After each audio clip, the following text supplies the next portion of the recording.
नमस्कार, स्वागत है आप सभी का। आज हम बात करने वाले हैं आपके राजस्थान पुलिस कांस्टेबल में जो नया भाग ऐड हुआ है, आपके महिला एवं बाल अपराध के स्थान पर क्या क्या ऐड हुआ है। महिलाओं से संबंधित योजनाएं राज्य सरकार की, बच्चों से संबंधित योजनाएं राज्य सरकार की, महिलाओं एवं बच्चों से संबंधित राष्ट्रीय एवं राज्य आयोग यानी महिला आयोग, और बच्चों से संबंधित जो आयोग है, बाल संरक्षण जो आयोग है, वो राज्य और राष्ट्रीय दोनों स्तर के। महिलाओं एवं बच्चों की सुरक्षा हेतु सरकार द्वारा बनाए गए अधिनियम यानी एक्ट कौन कौन से बनाए गए हैं।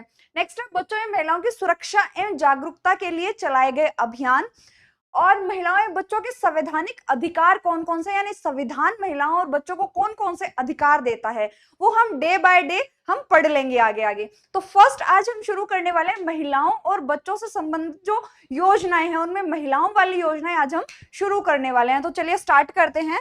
फर्स्ट कौन सी? इंदिरा गांधी स्मार्टफोन योजना, यानी महिलाओं को स्मार्टफोन दिए जा रहे हैं। वो किस लिए दिए जा रहे हैं, उनका उद्देश्य क्या है? तो उसका उद्देश्य है महिलाओं को सशक्त एवं डिजिटली साक्षर बनाना। इसका सशक्त से क्या अर्थ है कि सशक्त करना मोबाइल देने से कैसे जुड़ा हुआ है?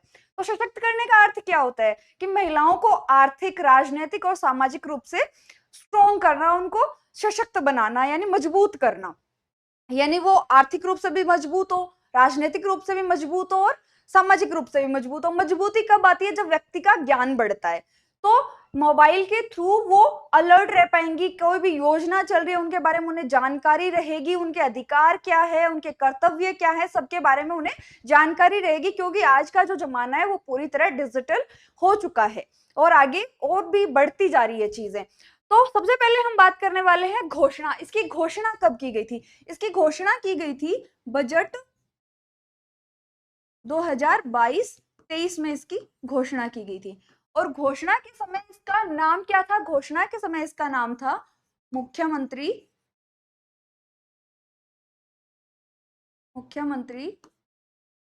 डिजिटल सेवा योजना। लेकिन वर्तमान में इसका नाम क्या कर दिया गया है? इंदिरा गांधी स्मार्टफोन योजना। शुरुआत कब की गई है? शुरुआत अभी की गई है 10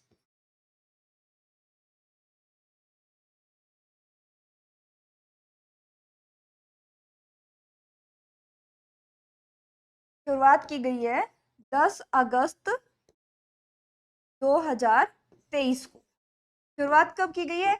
ये नई योजना है, अभी इसी सरकार की लास्ट योजना है, अभी चलाई गई है। तो इससे क्वेश्चन लगभग लगभग आपसे पूछे जाने की पूरी संभावना बनती है। तो आपको इसकी हर एक पॉइंट के बारे में जानकारी होनी चाहिए। उद्देश्य जैसे कि हमने पहली लाइन में बात कर ली थी, क्या है? महिलाओं को सशक्त एवं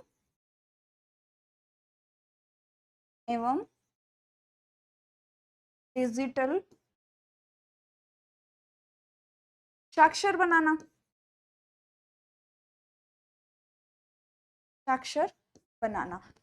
इसमें आपसे पात्रताएं भी पूछी जा सकती है कि इसके लिए पात्र कौन कौन है, क्योंकि ये योजना नई है। तो आपसे हो सकता है कि इसमें बड़ा क्वेश्चन पूछ लिया जाए कि इसमें असत्य कथन बताइए या फिर इसमें से सत्य छांटिए, इस टाइप के क्वेश्चन आपसे पूछे जा सकते हैं। तो पात्रता में सबसे पहले क्या है? राजस्थान का मूल निवासी होना चाहिए। राजस्थान की मूल निवासी महिलाएं एवं छात्राएं, यानी महिलाओं और छात्राओं को दी जा रही है। वो तो अपने उद्देश्य में भी देख लिया था। नेक्स्ट है चिरंजीवी परिवार की महिला मुखिया, यानी कि चिरंजीवी जो महिलाएं और छात्राएं, महिलाएं कौन सी? जो चिरंजीवी परिवार की महिला मुखिया, यानी जो चिरंजीवी में जिनका रजिस्ट्रेशन हो रखा है। लड़कियां कौन सी? 9वीं से 12वीं तक की लड़कियां, और जो कॉलेज में पढ़ रही है यानी उच्च शिक्षा जो ले रही है वो लड़कियां। विधवा या एकल नारी पेंशन योजना का लाभ लेने वाली महिलाओं को भी इसमें प्रेफरेंस दी जाएगी। मनरेगा व इंदिरा गांधी शहरी रोजगार गारंटी योजना में 100 दिन का कार्य दिवस पूर्ण कर चुकी जो महिलाएं हैं वो भी इसके लिए पात्र होंगी। बात कर लेते हैं इंदिरा गांधी शहरी रोजगार गारंटी योजना या फिर मनरेगा, दोनों के लिए इसी जो बजट है उसमें बोला गया है कि 125 दिन का रोजगार अवेलेबल करवाया जाएगा। तो इन दोनों में आप कंफ्यूज ना हो, दोनों में 125 दिन का रोजगार कर दिया गया है। नेक्स्ट है लाभार्थी। लाभार्थी को मिलने क्या वाला है इसके अंदर? मींस इसमें मिलेगा एक स्मार्टफोन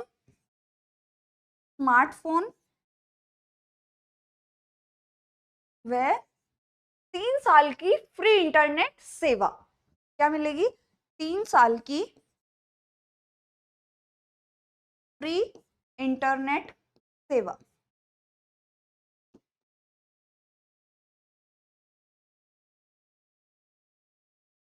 ठीक है, क्या मिलने वाला है? स्मार्टफोन और 3 साल के लिए फ्री इंटरनेट। इसमें बात कर लेते हैं कि जो सरकार है वो क्या करेगी, वो कंपनियों को 6,800 रुपए देगी फोन के लिए, और 675 रुपए उनको रिचार्ज के लिए दिए जाएंगे सरकार के द्वारा। किसको? जो मोबाइल कंपनी होगी उसको दिए जाएंगे। तो नेक्स्ट हम बात कर लेते हैं अगली योजना, मुख्यमंत्री कन्यादान योजना। आपको नाम से ही समझ में आ रहा है, मुख्यमंत्री के द्वारा लड़कियों की शादी में सहायता की जाएगी। ठीक है, तो अब करी किसकी जाएगी इसके बारे में हम देख लेते हैं। करी जाएगी एससी, एसटी, अल्पसंख्यक। कौन कौन है? एससी, एसटी और अल्पसंख्यक के बीपीएल परिवार, जो बीपीएल हैं उनकी की जाएगी। बीपीएल परिवार की जो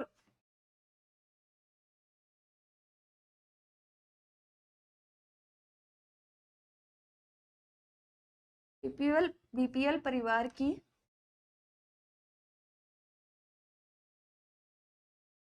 लड़की की शादी में 31,000 रुपए। कितने? 31,000 रुपए।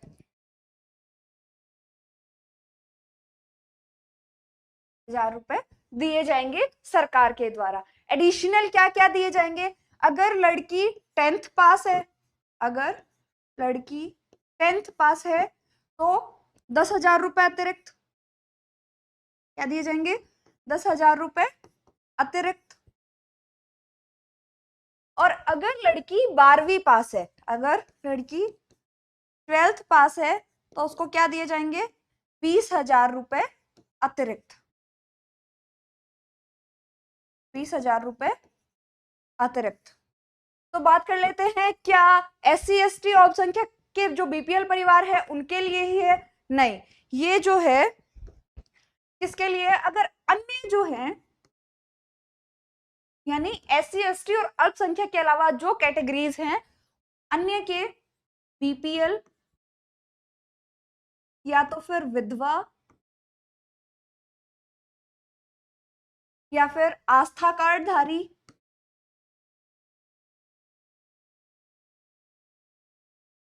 आस्था कार्ड धारी या फिर महिला खिलाड़ी, महिला खिलाड़ी। आपको नोट्स प्रॉपर लिखे हुए मिल जाएंगे एप्लीकेशन पे, आप एक बार समझ लीजिए। अन्य के बीपीएल, विधवा, आस्था कार्ड धारी और महिला खिलाड़ी। आस्था कार्ड किनका बनता है? एक परिवार में 2 लोगों को अगर 40% से अधिक विकलांगता है उस स्थिति में उस परिवार का आस्था कार्ड बनाया जाता है। एक परिवार के 2 लोग 40% से अधिक विकलांग है उस स्थिति में, तो इनको क्या मिलता है? इनको मिलते हैं 21,000 रुपए। 21,000 रुपए अतिरिक्त। वही अतिरिक्त क्या है? 10,000 अतिरिक्त क्या है? 10th पास तो 10,000 रुपए, और 12th पास है तो 20,000 रुपए। यानी कि इनको टोटल की जाती है 41,000 रुपए की, यानी अलग अलग कंडीशन लगाने के बाद। और जो एससी एसटी और अल्पसंख्यक के बीपीएल है उनकी की जाती है 51,000 रुपए से सहायता। किसके द्वारा? मुख्यमंत्री के द्वारा। योजना का क्या नाम है? मुख्यमंत्री कन्यादान योजना, यानी लड़की की सहायता पे। एक स्पेशल इसमें हम लिख लेते हैं नोट लगा के, ये जो है ये सिर्फ 2 लड़की की शादी तक ही योजना लागू होती है, यानी 2 लड़कियों की शादी तक ही लागू। ये आप याद रखिएगा, क्योंकि कई बार क्या होता है, सत्य असत्य कथन तरीके के जो क्वेश्चन आते हैं उनमें पूछ लिया जाता है लाइन देके कि कौन सा गलत है, या ऐसे बोल दे कि इसमें सब जितने भी परिवार में लड़कियां उनकी सबकी सहायता की जाती है, तो ऐसा नहीं है। सिर्फ 2 लड़कियों की शादी तक ही इसका लाभ मिल सकता है। अगली हमारी योजना है मुख्यमंत्री एकल नारी सम्मान योजना। एकल नारी से अर्थ यहाँ पर ये है विधवा, तलाकशुदा या फिर परित्यक्ता महिला, यानी जिसको जिसके पति के द्वारा त्याग दिया गया है, ऐसी महिला।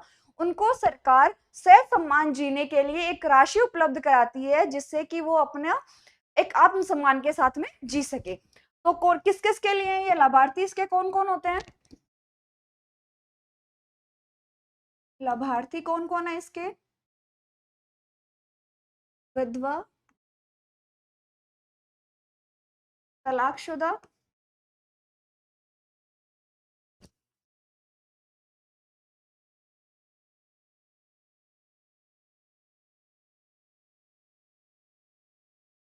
और परित्यक्ता।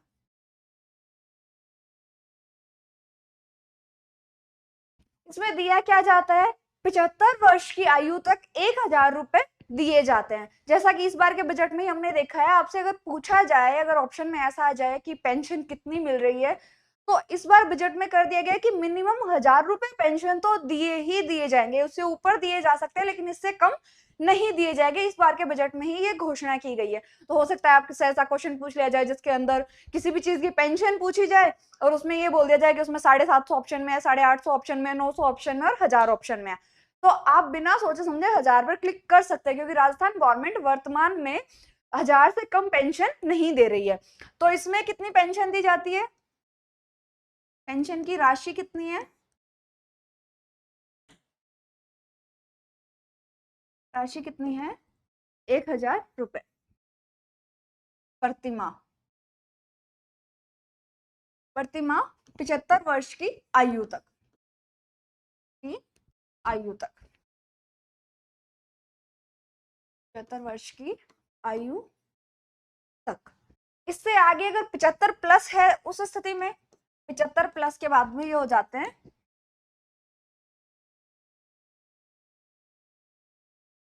75 प्लस के बाद में ये हो जाते हैं 1,500 रुपए पर मंथ। ठीक है, 75 वर्ष की आयु तक कितने हैं? 1,000 रुपए। 75 प्लस होने के बाद में कितने हैं? 1,500 रुपए प्रति माह। नेक्स्ट है नारी निकेतन। नाम से समझ में आ रहा है महिलाओं का घर। निकेतन किसका पर्यायवाची होता है? घर का। यानी ऐसी लड़कियां, 16 वर्ष तक की ऐसी लड़कियां हैं जो अनाथ हैं, या फिर महिलाएं जो विधवा है, प्रत्याक्ता है, तलाकशुदा है, अपन ने ऊपर ही देखा है। इसके अलावा जो महिलाएं समाज द्वारा प्रताड़ित हैं, जिनका कोई घर नहीं है, उनके लिए ये घर बनाए गए हैं, नारी निकेतन। तो संभाग मुख्यालय पे और जिला मुख्यालय पे, किस किस पे बनाए गए हैं? संभाग मुख्यालय पे और जिला मुख्यालय पे। संभाग मुख्यालय पे और जिला मुख्यालय पे अलग अलग बनाए गए हैं। तो इसका उद्देश्य क्या है? जैसे कि अपन ने बात करी किन किन को अवेलेबल कराया जाता है, यानी महिलाओं का उत्थान और उनको सशक्त बनाना। उद्देश्य क्या है? उद्देश्य आपको लगभग योजनाओं में पूछे जाते हैं। क्या क्या है? महिला उत्थान और सुरक्षा। महिला उत्थान व सुरक्षा इस योजना का उद्देश्य है। यानी वो सुरक्षित रहेंगी, अगर सरकार के द्वारा बनाए गए घर में रहती है तो वो सुरक्षित महसूस करेगी। अगली योजना है हमारी उज्ज्वला योजना। उज्ज्वला योजना के नाम से ही आपको समझ में आता है कि केंद्र सरकार के द्वारा एक योजना चलाई जा रही है, उज्ज्वला योजना। उसमें क्या है? गैस सिलेंडर अवेलेबल करवाए जाते हैं। तो लगभग उज्ज्वला योजना देखते ही आपको वो चीज याद आएगी। लेकिन यहाँ पर राजस्थान गवर्नमेंट के द्वारा उज्ज्वला योजना चलाई गई है। ऐसी महिलाएं जो देह व्यापार में लिप्त हैं, उन्हें समाज की मुख्य धारा में लाने के लिए, उनको उस क्षेत्र से निकाल कर एक सामान्य जीवन जीने के लिए प्रेरित करने के लिए योजना चलाई गई है। किसके लिए? देह व्यापार में लिप्त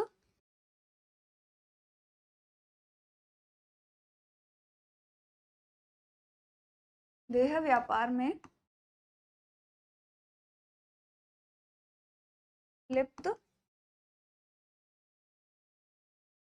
महिलाओं के उत्थान के लिए।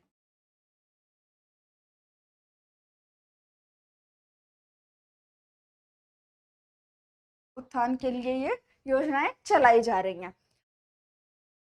संचालित किसके द्वारा है ये? स्वयं सहायता ग्रुप, सेल्फ स्वयं सहायता ग्रुप, सहायता समूह, सेल्फ हेल्पिंग ग्रुप के द्वारा ये संचालित की जा रही है। क्या है? उज्ज्वला योजना देह व्यापार में लिप्त महिलाओं को समाज की मुख्य धारा में लाकर उनका उत्थान यानी कि उनको एक सामान्य जीवन जीने के लिए प्रेरित करना इसका उद्देश्य है। अगली योजना कौन सी है? डॉक्टर सविता बेन अंतरजातीय विवाह योजना। डॉक्टर सविता बेन कौन है? जो बाबा साहेब डॉक्टर भीमराव अंबेडकर हैं, उनकी पत्नी के नाम पर यह योजना चलाई गई है। इसको इस तरीके से भी पूछा गया है कि बाबा साहब भीमराव अंबेडकर की पत्नी के नाम पर राजस्थान में कौन सी योजना चल रही है, तो वो योजना कौन सी है? सविता बेन अंतरजातीय विवाह योजना। इसके अंतर्गत होगा क्या? एससी वर्ग की कोई भी महिला या पुरुष के साथ कोई भी उच्च वर्ग का महिला या पुरुष यानी अदर कास्ट में कोई भी उनके साथ अगर शादी करता है तो उस स्थिति में उन्हें 10 लाख रुपए दिए जाएंगे। ये इस बार के बजट में घोषणा की गई है 10 लाख रुपए की। इसके अलावा ये 2006 में शुरू की गई थी। 2006 में जब ये शुरू की गई थी उस वक्त इसमें राशि थी 50,000 रुपए। फिर 2013 में इसकी राशि कर दी गई 5 लाख रुपए और अब 2023 के बजट में इसकी जो राशि है वो बढ़ाकर कितनी कर दी गई है? वो कर दी गई है 10 लाख रुपए। इसमें एससी एसटी की महिला पुरुष एससी की महिला या पुरुष और अन्य जो अदर कास्ट है उसका महिला या पुरुष शादी करते हैं आपस में तो 10 लाख रुपए दिए कैसे जाएंगे? तो शादी करने के जब डॉक्यूमेंट्स वगैरह सारे रेडी हो जाएंगे उस टाइम उनको 5 लाख रुपए दिए जाएंगे और सेकंड जो बचे हुए जो 5 लाख हैं वो दिए जाएंगे 8 साल के लिए, उनके डिपॉजिट कर दिए जाएंगे उन दोनों के नाम के एक ज्वाइंट अकाउंट के अंदर, जो 8 साल के बाद वो अपने पैसे निकलवा सकते हैं। यानी तुरंत आपको 10 लाख रुपए नहीं दिए जाएंगे, 5 लाख रुपए शादी के वक्त और 5 लाख रुपए 8 साल के बाद, यानी 8 साल के लिए आपका फिक्स डिपॉजिट हो जाएगा। तो ये किसको, इसके लिए जो पात्र हैं वो कौन कौन से हैं? एससी का मेल या फीमेल, चलो अपने कार्ड ही बना देते हैं यहाँ पे, या फिर अदर मेल या फीमेल, यानी एक एससी का कैंडिडेट होना उनमें जरूरी है। एससी का यानी कि वो हिंदू होने आवश्यक हैं, ये तो आपको वैसे ही पता चल रहा है, हिंदू होना आवश्यक है दोनों का।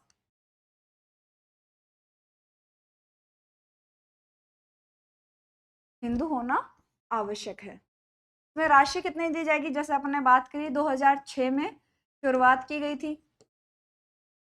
फिलहाल ये चर्चा में इसीलिए बनी हुई है क्योंकि इसमें अभी इसकी राशि बढ़ा दी गई है। 2006 में शुरुआत, उस समय 50,000 रुपए इसमें दिए जाते थे। अभी फिर उसके बाद 2013 में दिए जाते थे इसमें 5 लाख रुपए, 5 लाख रुपए। और अभी वर्तमान में 2023-24 का जो बजट है उसमें क्या बोल दिया गया है कि ये राशि बढ़ाकर कर दी गई है 10 लाख रुपए। ठीक है, 5 लाख फिक्स डिपॉजिट, 5 लाख आपको शादी के बाद।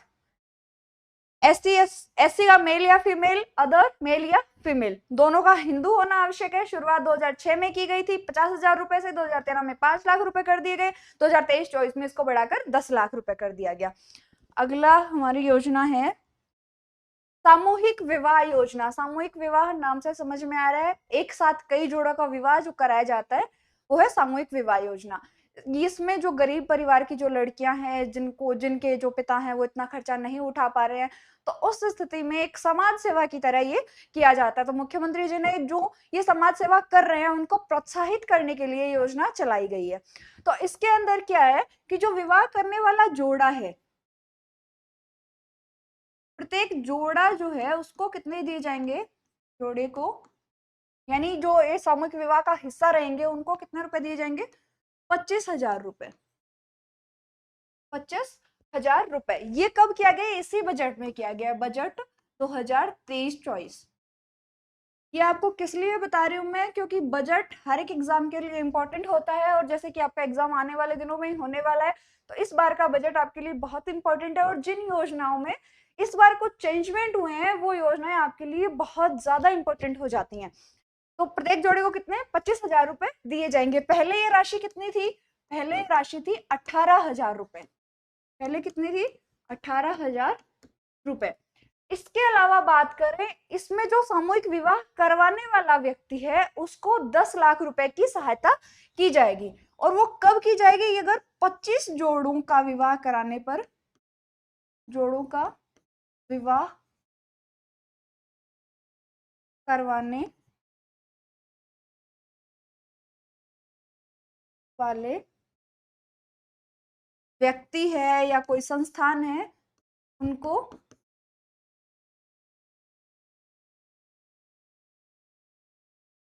वाले को 10 लाख रुपए सहायता राशि सरकार देगी। 10 लाख रुपए सहायता राशि किसके द्वारा दी जाएगी? सरकार के द्वारा सहायता राशि 10 लाख रुपए, प्रत्येक जोड़े को 25,000 रुपए। इससे पहले 18,000 रुपए। ये कब किया गया चेंजमेंट? बजट में किया गया, इस बार के 23-24 के बजट में। विधवा विवाह योजना, विधवा विवाह योजना 2016-17 में शुरू की गई थी। विधवा विवाह अपने समाज में ये कि उसको सही नहीं माना जाता, तो उसको बढ़ावा देने के लिए सरकार ने योजना शुरू की, वो 2016-17 में करी गई। तो उसके साथ उसमें वर्तमान में जो राशि दी जाती है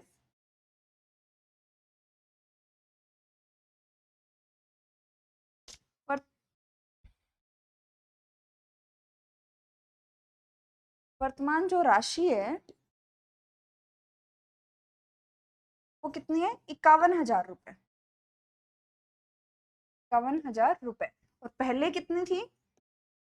पहले थी 15,000 रुपए। यानी कि विधवा विवाह को प्रोत्साहित करने के लिए सरकार ने कौन सी योजना चलाई? विधवा विवाह योजना, जिसके अंतर्गत 51,000 रुपए दिए जाते हैं, पहले 15,000 रुपए दिए जाते थे। अगली हमारे पास योजना है महिला विकास कार्यक्रम, यानी महिलाओं को जागरूक करने के लिए एक महिला की नियुक्ति की जाएगी। की क्यों जा रही है? देखिए, जनरली जो योजनाएं चलती है उनके बारे में महिलाओं को पता ही नहीं होता है कि उनके लिए योजनाएं चल रही है और उनको ये लाभ हो सकता है, उन तक उस चीज की पहुंच ही नहीं हो पाती है। तो वो सरकार उस चीज को दूर करने के लिए, महिलाओं को जागरूक करने के लिए इस योजना को शुरू किया, महिला विकास कार्यक्रम। इसके अंतर्गत होगा क्या? एक महिला नियुक्त की जाएगी ग्राम सभा के माध्यम से, जैसे ग्राम पंचायत में ग्राम सभा होती है, तो उसके माध्यम से एक महिला को नियुक्त किया जाएगा, जिसे नाम दिया गया है साथिन। क्या नाम दिया गया है? साथिन, यानी जो महिलाओं का साथ देगी। वो महिलाओं को जागरूक करेगी कि आपके लिए सरकार ये योजनाएं लाई है, इससे आपको ये लाभ हो सकता है। तो वो जो महिला होगी साथिन, वो क्या होगी? उसको पैसे दिए जाएंगे, यानी कि वो ऐसे बिना पैसों के काम नहीं करेगी, उसको पैसे दिए जाएंगे, यानी वो एक मानदेय कार्यकर्ता होगी। तो इसके अंदर महिलाओं को जागरूक करने के, महिलाओं को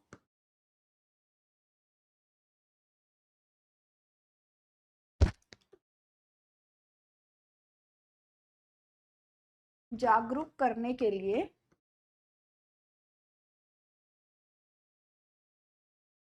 कार्यकर्ता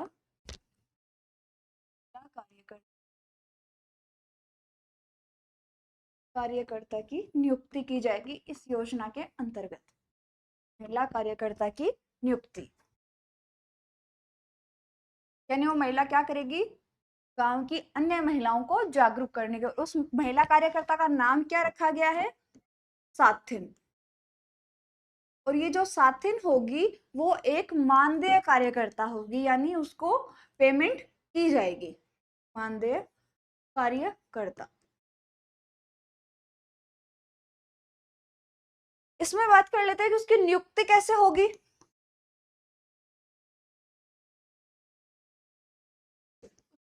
नियुक्ति कैसे की जाएगी? यानी प्रत्येक ग्राम पंचायत में, एक ग्राम पंचायत में ग्राम सभा के माध्यम से, ग्राम सभा के माध्यम से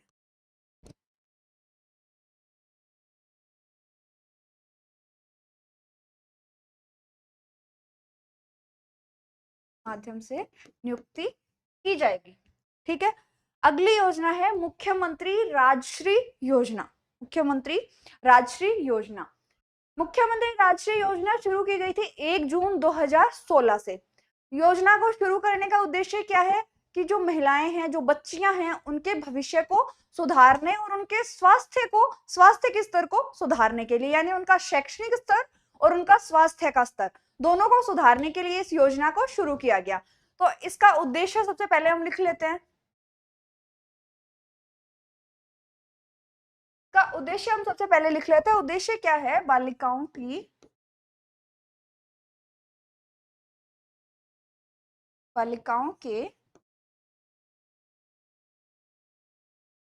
स्वास्थ्य एवं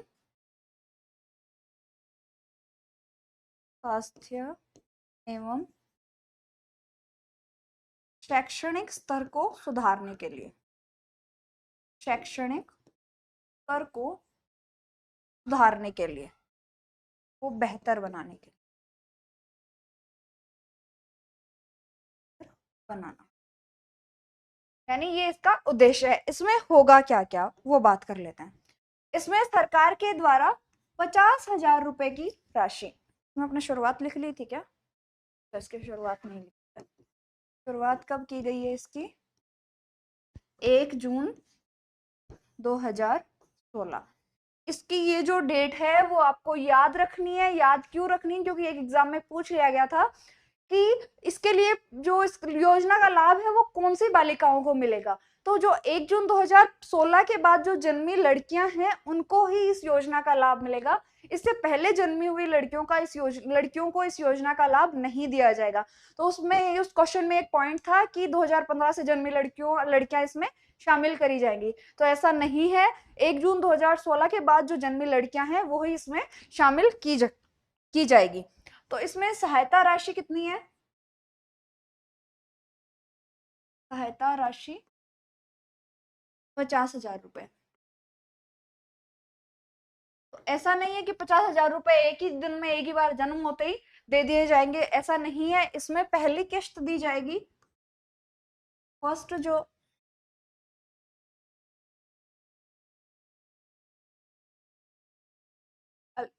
ये 50,000 रुपए दिए जाएंगे पहली किश्त।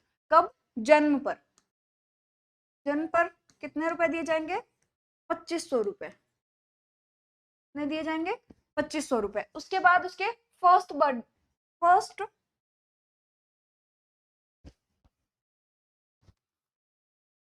उसके फर्स्ट बर्थडे पे कितने दिए जाएंगे? 2500 रुपए। उसके बाद जब वो पहली बार स्कूल में जाएगी, यानी उसका सरकारी स्कूल में जब एडमिशन होगा, सरकारी विद्यालय में नामांकन पर, विद्यालय में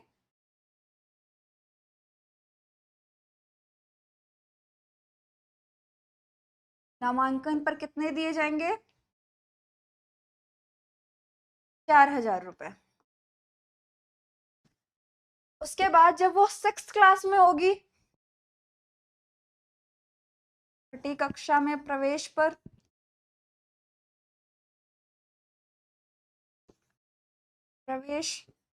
तब कितने दिए जाएंगे? 5,000 रुपए। के बाद जब वो 10वीं में एडमिशन लेगी, प्रवेश कितने दिए जाएंगे? 11,000 रुपए।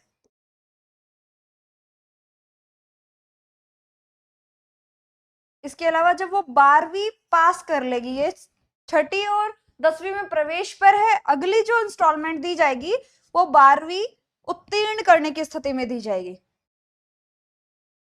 12वीं उत्तीर्ण करने पर कितने दिए जाएंगे? 25,000 रुपए। यानी कि 12वीं तक उसको टोटल 25,000 रुपए दिए जाएंगे और बचे हुए 25,000 रुपए कब दिए जाएंगे? वो दिए जाएंगे 12वीं उत्तीर्ण करने के बाद। इनको अलग अलग तरीके से इतने इंस्टॉलमेंट्स में देने के उद्देश्य क्या है? वो उद्देश्य है ताकि वो अपनी जो स्टडी है उसको रेगुलर कर पाए। ऐसा नहीं है कि जन्म लेते 50,000 रुपए दे दिए और वो आगे स्टडीज ना कंप्लीट करे अपने। तो अपन ने सारी इंस्टॉलमेंट देख ली, इसका उद्देश्य देख लिया। अगली हमारे पास योजना है इंदिरा महिला शक्ति निधि योजना। इंदिरा महिला शक्ति निधि योजना, यानी महिलाओं को, इसमें निधि का अर्थ क्या होता है? धन होता है। यानी इसमें इसको क्या होगी? जो आर्थिक सहायता प्रदान की जाएगी इस योजना के अंतर्गत। तो इस योजना की शुरुआत कब की गई, सबसे पहले देखते होंगे। ये जो योजना है इंदिरा महिला शक्ति निधि, ये 3 योजनाएं आपको आगे मिलेगी, 2 योजनाएं और। तो इनमें क्या है, इनकी तारीखें बहुत पूछी जाती है, और ये जो योजनाएं हैं वो लगभग बड़े ऐसे जो बड़े क्वेश्चन होते हैं सत्य असत्य वाले, उसमें ये आती हैं। तो इसकी योजना की तारीख क्या है, 18 दिसंबर 2019 को ये शुरू की गई। शुरुआत कहां से की गई, दुर्गापुरा जयपुर से। दुर्गापुरा जयपुर से इसकी शुरुआत की गई।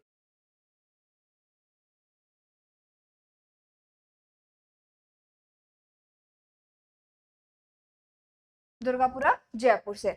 इसके घटक कौन कौन से हैं, यानी ये इसमें अलग अलग तरीके की सहायता अवेलेबल करवाई जाती है। तो इसके निम्नलिखित घटक है कौन कौन से, आईएम शक्ति उद्यम प्रोत्साहन योजना, यानी कि वो उद्योग लगाएंगे, अगर कोई महिलाएं उद्योग लगाना चाहती है तो उसमें उनकी सहायता की जाएगी। आईएमएस प्रशिक्षण एवं कौशल संवर्धन, यानी कि इंदिरा जो है इंदिरा महिला शक्ति को इसमें आईएमएस लिख दिया गया है, तो इसको अपने शॉर्ट फॉर्म में देखेंगे। यानी कि उनको प्रशिक्षण दिया जाएगा, यानी अगर वो कुछ सीखना चाहती हैं, उसके अंदर अगर कुछ सीखने की अगर इच्छा है कि मैं ये सीख के फिर आगे ये काम करना चाहती हूँ, तो उन्हें सिखाया भी जाएगा, उनका कौशल भी बढ़ाया जाएगा, यानी कौशल संवर्धन भी किया जाएगा। इसके अलावा एक बहुत फेमस रही है कि आरएससीआईटी करवाया जाता है फ्री में सरकार के द्वारा, तो वो भी इसी योजना का हिस्सा है। इसके अलावा RFCFA अकाउंटिंग से संबंधित है, वो भी निशुल्क कराया जाता है।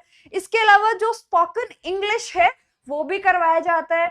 कौशल सामर्थ्य योजना भी इसी का हिस्सा है। जो शिक्षा सेतु योजना है वो भी इसी का हिस्सा है। कौन कौन से हैं, उद्यम प्रोत्साहन, प्रशिक्षण कौशल, RSCIT, RSCFA, स्पोकन इंग्लिश, और कौन सा है कौशल सामर्थ्य और शिक्षा सेतु योजना, सारे आईएम जो शक्ति है उसी योजना का हिस्सा है। शुरुआत कब करी गई है, 18 दिसंबर 2019 को, तारीख याद कर लेना आप। और इसके जो घटक हैं इनको भी आप एक बार देख लेना, क्योंकि ये क्वेश्चन पूछ लिया जाता है कि इसके घटक में कौन सा शामिल नहीं है। 7 चीजें शामिल है इसमें, वो आपको बता दी गई है। शुरुआत कहां से करी गई है, दुर्गापुरा जयपुर से। तो अगली योजना कौन सी है, पहली कौन सी पड़ी, इंदिरा महिला शक्ति निधि योजना, 18 दिसंबर 2019। इंदिरा गांधी मातृत्व पोषण योजना, इंदिरा गांधी मातृत्व पोषण योजना, यानी कि माता को पोषण देने से संबंधित, यानी कोई जननी है उनको पोषण देने से संबंधित है। पहली कौन सी थी, 18 दिसंबर। तो ये कौन सी है, योजना की शुरुआत 19 नवंबर 2020 को। आप इन तीनों को एक साथ याद करें, कोई इनमें ट्रिक लगा के याद करें, लेकिन तीनों की डेट्स आप याद कर लें। उद्देश्य क्या है, जो गर्भवती महिलाएं हैं और जो 3 वर्ष तक के बच्चे हैं उनको पोषण प्रदान करना, यानी उनके पोषण में सुधार करना। यानी गर्भवती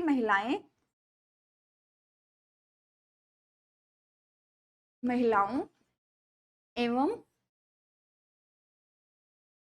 3 वर्ष तक के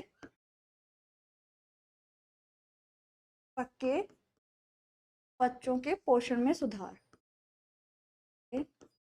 पोषण स्तर में सुधार।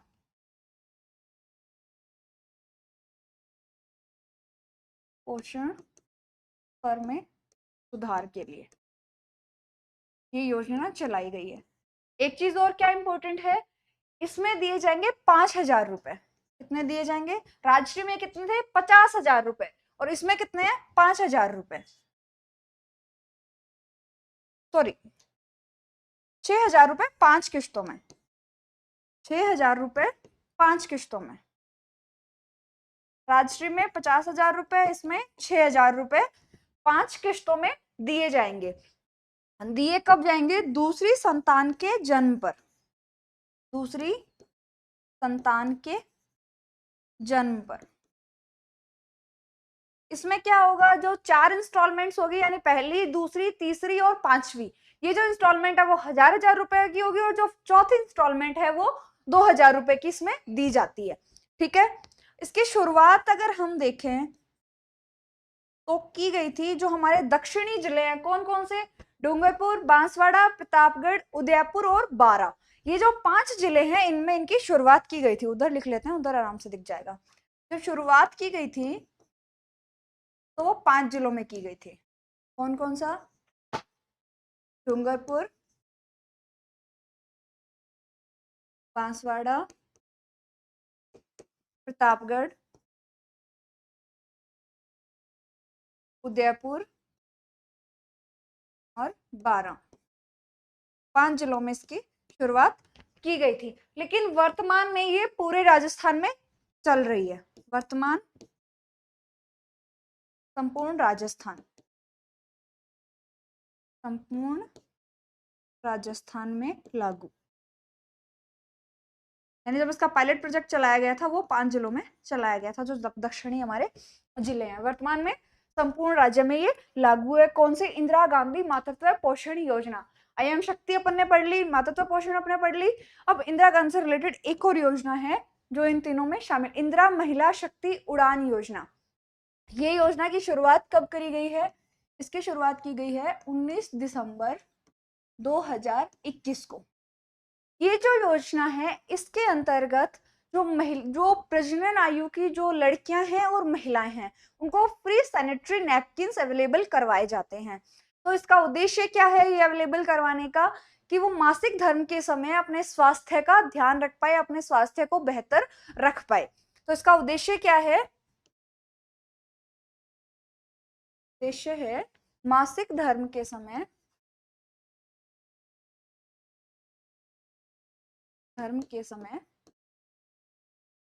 स्वास्थ्य व स्वच्छता में सुधार, यानी स्वच्छ रहेंगी तो स्वस्थ रहेंगी, स्वच्छता में सुधार इसका मुख्य उद्देश्य है। नेक्स्ट हम बात कर लेते हैं इसके अंदर दिया क्या जा रहा है कि लाभ क्या मिल रहे हैं, लाभ किनको मिल रहा है ये भी पता होना चाहिए। यानी जो प्रजनन आयु की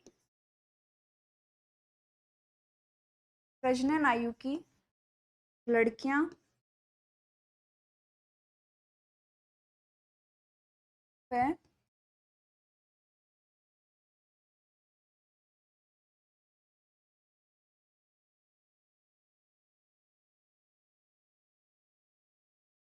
व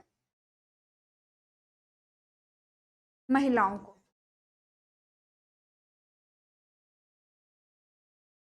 को ये लाभ दिया जाएगा कि महिलाओं को free sanitary napkins, free sanitary napkin. उद्देश्य क्या है? स्वास्थ्य और स्वच्छता को बढ़ावा देना इसका उद्देश्य है महिलाओं में, कि वो स्वस्थ रहे, ताकि स्वच्छता रहे, ताकि वो स्वस्थ रहे। और दिया क्या जा रहा है? Free sanitary napkin. शुरुआत कब की गई है? 19 दिसंबर 2021 को। पहली निधि वाली जो योजना है वो कब शुरू की गई है? वो की गई है 18 दिसंबर 2019 को, जो उद्यम प्रोत्साहन वाली है। इसके अलावा दूसरी हमने कौन सी करी? मातृत्व पोषण करी। मातृत्व पोषण कब करी गई है? वो की गई है 19 नवंबर 2020 को, और ये की गई है 19 दिसंबर 2021 को। ठीक है, अगली योजना में हम बात कर लेते हैं अमृता हार्ट। अमृता हार्ट योजना क्या है? इसके अंदर जो महिलाएं घर बैठकर कोई हैंडीक्राफ्ट टाइप कुछ चीजें बनाती हैं तो उन्हें मार्केट में ले जाना, यानी उनकी प्रदर्शनी लगाना और उनको बेचना इसका उद्देश्य है। तो इसमें होगा क्या? महिलाओं एवं, हाट का अर्थ क्या होता है? बाजार। महिलाओं एवं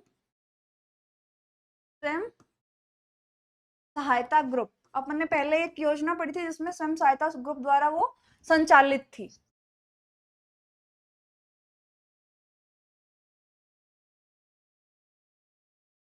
स्वयं सहायता समूह द्वारा निर्मित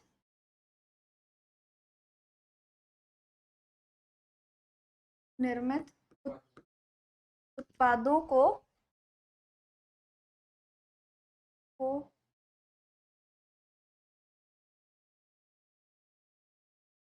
प्रदर्शन एवं विपणन के अवसर प्रदान करना, यानी वहां पर जो महिलाओं की बनाई हुई वस्तुएं हैं उनकी प्रदर्शनी की जाएगी, उनको बेचा जाएगा ताकि वो आर्थिक रूप से मजबूत हो और अपना काम स्वयं कर सके। जागृति बैक टू वर्क। राजस्थान में 2 योजनाएं चल रही हैं, जागृति बैक टू वर्क और वर्क फ्रॉम होम। तो जागृति बैक टू वर्क और वर्क फ्रॉम होम में आपको कंफ्यूज नहीं होना है, दोनों में एक माइनर सा डिफरेंस है। जागृति बैक टू वर्क में क्या बताया कि जो महिलाएं कामकाजी थी ऑलरेडी, व्यावसायिक रूप से जो एक्टिव थी, तो वो किसी कारण से, किसी पारिवारिक कारण से अपना काम छोड़ चुकी हैं, उनको वापस काम पर ले जाना, इसका क्या, ये कौन सी है, Jagriti back to work. Work from home क्या है कि जो महिलाएं घर बैठकर काम करना चाहती है, किसी भी तरीका का काम हो सकता है, वो हाथ से कुछ बना सकती हैं, कुछ भी, मतलब घर पे बैठ के जो काम करना चाहती है उन महिलाओं के लिए। यानी जो जागृति बैक टू वर्क वाला है वो ऑफिशियली काम है, उसमें जो निजी जो संस्थान है उनकी सहायता भी ली जाएगी, जैसा है कि सरकार तो अवेलेबल करवा देगी उनको मौके, लेकिन जो प्राइवेट सेक्टर है वो तो नहीं अवेलेबल करवाएगा। तो इसके लिए जॉब्स फॉर हर फाउंडेशन के रूप में उनका पायलट प्रोजेक्ट चलाया गया है निजी संस्थानों के हेल्प से, ताकि निजी जो संस्थान है वो भी उनको काम दे पाए। तो ये किनके लिए चलाया गया है जागृति बैक टू वर्क? कामकाजी जो महिलाएं हैं, कामकाजी महिलाएं जो अपना काम, जो किसी परिस्थितिवश या किसी कारणवश काम छोड़ चुकी हैं, उनको वापस काम पर ले जाना, छोड़ चुकी हैं, ये किसका है, जागृति बैक टू वर्क का। इसमें सहायता किसकी ली जा रही है, निजी संस्थानों की सहायता ली जा रही है, की सहायता से। इसमें फाउंडेशन कौन सा चलाया गया है, जॉब्स फॉर हर, कौन सा चलाया गया है, jobs for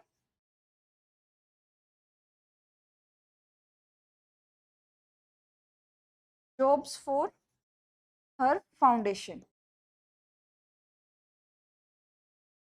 jobs for her foundation इसमें चलाया गया है। कौन सी, जो कामकाजी महिलाएं काम छोड़ चुकी थी अपना, उनको वापस काम पर ले जाने के लिए जागृति बैक टू वर्क है। अगली हमारे पास योजना है मुख्यमंत्री वर्क फ्रॉम होम, यानी इसमें गवर्नमेंट अवेलेबल करवाएगी घर बैठे महिलाओं को काम। तो इस योजना के अंतर्गत लगभग 20,000 महिलाओं को, 20,000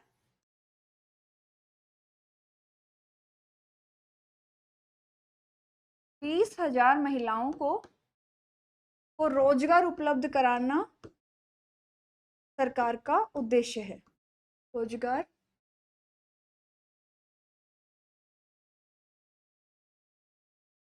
उपलब्ध करवाना। में 20,000 जो जो महिलाएं हैं उनको रोजगार उपलब्ध करवाया जाएगा। इसका पोर्टल कौन सा है, हो सकता है आपसे ये पूछ लिया जाए, तो इसमें पोर्टल कौन सा है, महिला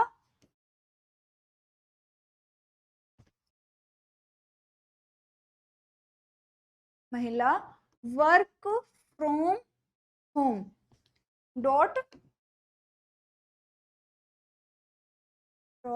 राजस्थान.gov.in, यानी कि महिला वर्क फ्रॉम होम राजस्थान.gov.in, ये इसका क्या है, पोर्टल है। अगला है जेंडर प्रकोष्ठ।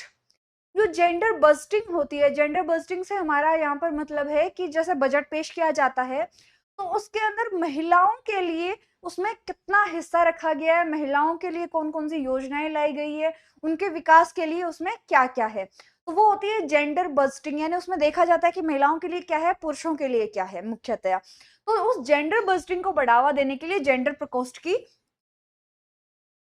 जेंडर बस्टिंग को बढ़ावा देने के लिए जेंडर प्रकोष्ठ का गठन किया गया है, बजटिंग को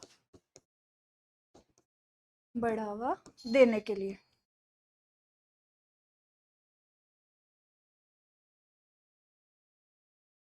अगला हमारे पास है, जेंडर प्रकोष्ठ हो गया, क्या, जेंडर बस्टिंग को बढ़ावा देने के लिए।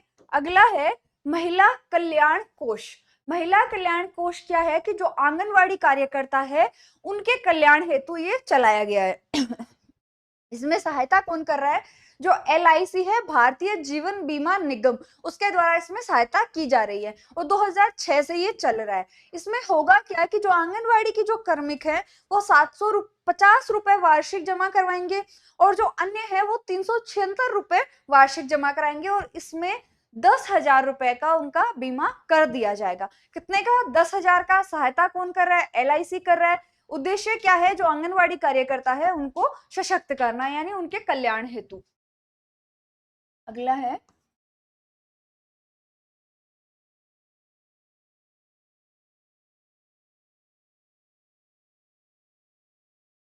आंगनबाड़ी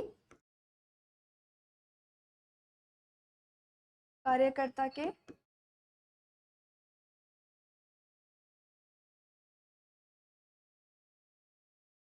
कल्याण हेतु ये चलाई जा रही है। संचालन कौन कर रहा है?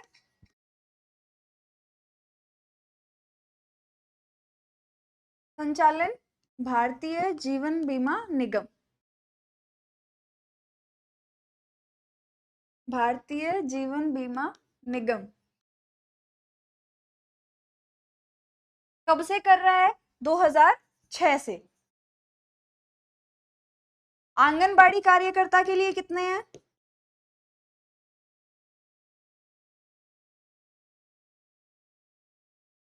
आंगनबाड़ी कार्यकर्ता के लिए 750 रुपए वार्षिक, यानी प्रति वर्ष। और अन्य के लिए कितने हैं? 376 रुपए वार्षिक।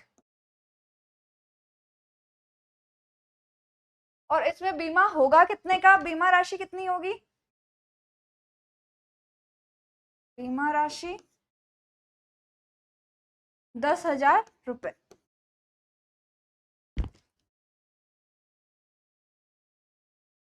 10,000 रुपए की इसमें बीमा राशि होगी। अगली कौन सी है? महिला कल्याण कोष, यानी आंगनवाड़ी कार्यकर्ताओं के लिए। अगली है राजस्थान जननी शिशु सुरक्षा योजना, यानी जो महिलाएं हैं, जो प्रेग्नेंट जो महिलाएं हैं, उनको सुरक्षित डिलीवरी हो पाए उसके लिए योजना चलाई गई है। इसमें एक टोल फ्री नंबर दिया जाता है 104, जिससे एक गाड़ी आती है, वो जो प्रेग्नेंट लेडी है उनको हॉस्पिटल तक सुरक्षित पहुंचाती है। तो इसके तहत बस आपको मुख्यतः यही याद रखना है कि इसके तहत क्या चलाई गई है? एक जननी एक्सप्रेस। जननी एक्सप्रेस। और इसके लिए टोल फ्री नंबर क्या है? Toll free number 104। बस आपको इस योजना में सिर्फ इतना ही याद रखना है। आगे की योजनाओं के बारे में हम चर्चा करेंगे कल, जिसमें बच्चों संबंधित योजनाएं भी शामिल कर लेंगे। आज के लिए इतना ही। धन्यवाद।